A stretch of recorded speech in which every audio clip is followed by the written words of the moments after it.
With fall approaching, it's time to start prepping some of the beds that will be growing our cold hardy crops where the hoop house will sit this winter. That happens to be the beds where these peas are growing. I planted these August 2nd, the day before leaving for a week-and-a-half work trip. They're doing really well, but I'm definitely up against the window in which they need to be trellised. They've started putting out tendrils, wanting something to climb. But before I put up all the trellises, I want to cultivate again. It's much easier to move around when there isn't a bunch of chicken wire and cedar stakes catching the end of your stirrup.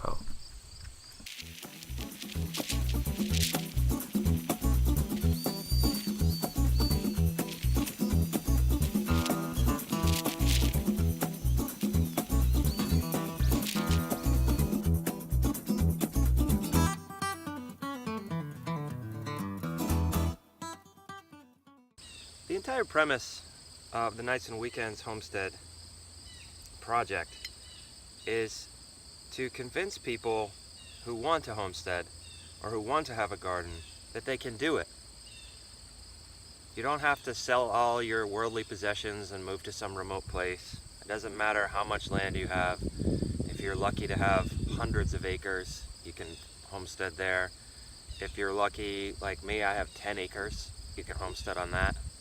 If you have a half-acre lot in a city, you can homestead there. Anybody can do it. The idea with this YouTube channel is to try to give people tips and share some of my experience in the hope that maybe you'll get a little bit further along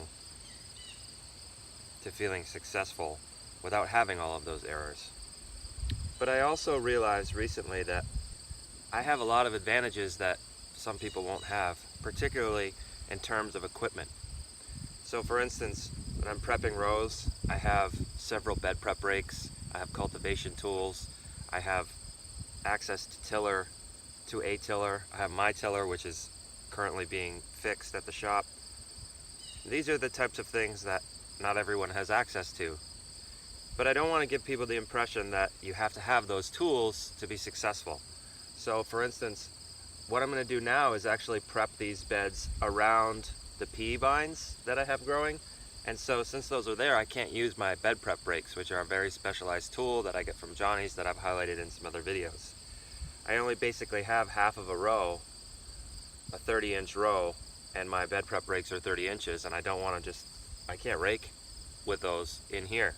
So what I'm going to do is just use a regular old yard rake. And this is something that a lot of people have. You can get this at any hardware store, home improvement store, pretty much everywhere. And this one was free for me.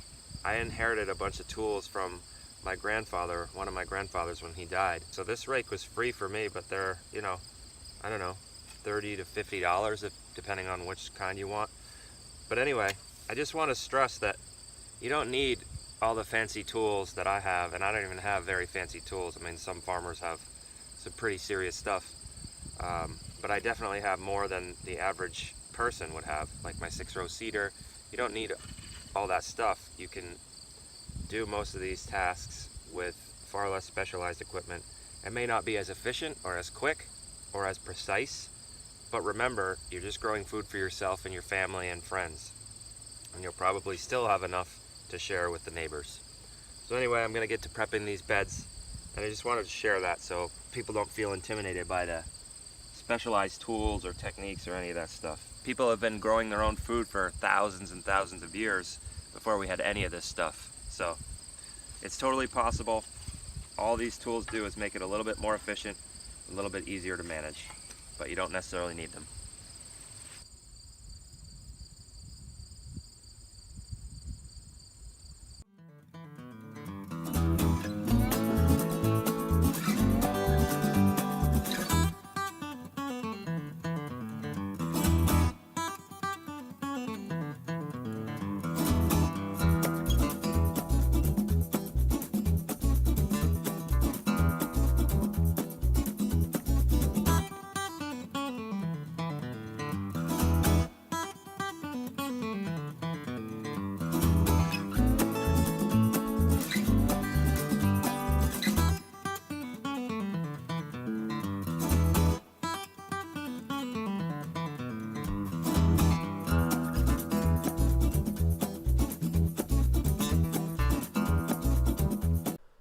Running a commercial farm means running a business, and that means hiring help.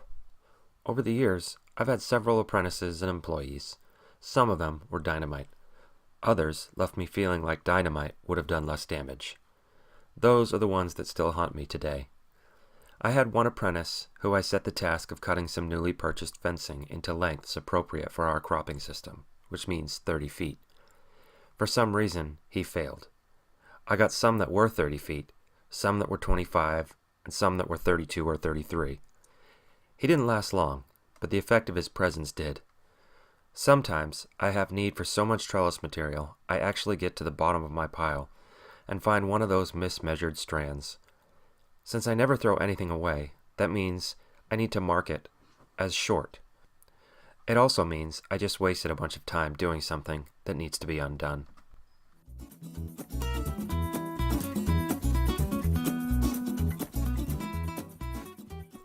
Much of the success you manage to capture in your garden is dependent upon timing.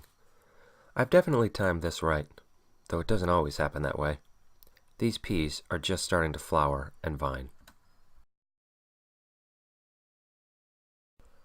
Now that I've given the fall peas what they need, it's time to clean up the spring peas and make room for something else to go into the garden in their place.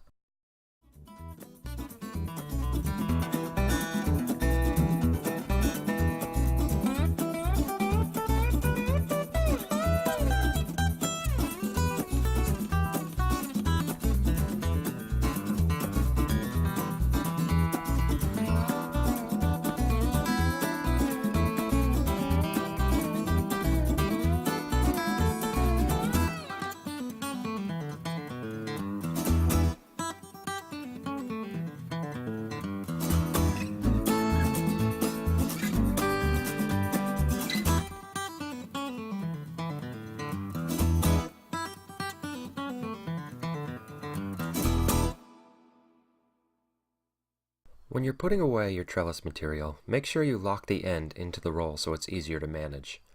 However, don't go overboard. One twist in the middle is sufficient. If you do more than this, you'll waste a lot of time in the spring finding them all so you can unroll the strand and put it up for the next variety. Putting away your trellises also means it's time to cut the lashings used to brace the stakes. There's a simple, quick way to do this, and it involves cutting in just the right place. If you make a single cut where the wraps of your lashing cross each other, you've essentially ruined the lash, which means your spars, the term for whatever pulls your lashing together, come apart easily.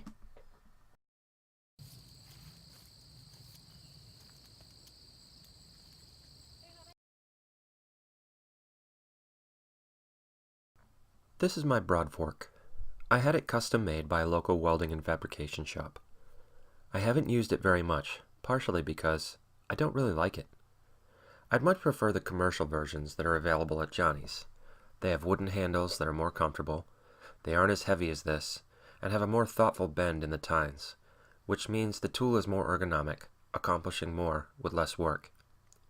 However, I am trying to find the value in this one and use it more often. There are several nice things about a broad fork.